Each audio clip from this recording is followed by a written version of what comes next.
రాజంపేట జిల్లా కేంద్ర సాధన కోసం స్థానికంగా ఆందోళనలు వేడెక్కుతున్నాయి. పట్టణంలోని పాత బస్టాండ్ సమీపంలో జేఏసీ ఆధ్వర్యంలో ప్రారంభమైన రిలే నిరాహార దీక్షలకు అన్ని వర్గాల నుంచి మద్దతు లభిస్తోంది. ఈ నిరాహార దీక్షలను పరామర్శించిన జనసేన పార్లమెంట్ సమన్వయకర్త అధికారి కృష్ణ, టీడీపీ రాజంపేట ఇన్ఛార్జ్ జగన్మోహన్ రాజు నాయకులు ప్రజలతో మాట్లాడారు.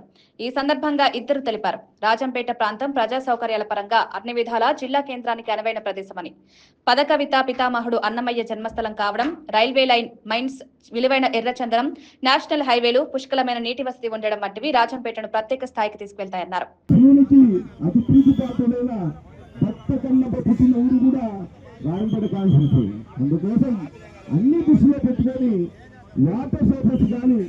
ఎప్పుడో బ్రిటిష్ వాళ్ళు ఆలోచించిన అది కూడా మనం ఆలోచించుకోలేకపోతే ఎట్లా?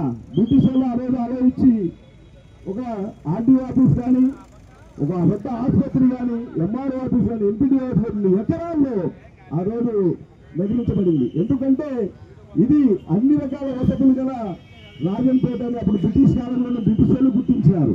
అందుకోసం బ్రిటిష్ కాలం నుంచి ఈ రోజు వరకు రాజంపేట పార్లమెంటుగా నడుస్తుంది. అదే పార్లమెంట్ జిల్లా కేంద్రంగా చేయమని అప్పుడు కూడా అందరూ ధర్నాలు ఉండి రకరకాలు చేసి చాలా ఇబ్బందులు పడ్డారు. చాలా కొంతమంది చనిపోవడం కూడా జరిగింది ఆ జిల్లాలలో.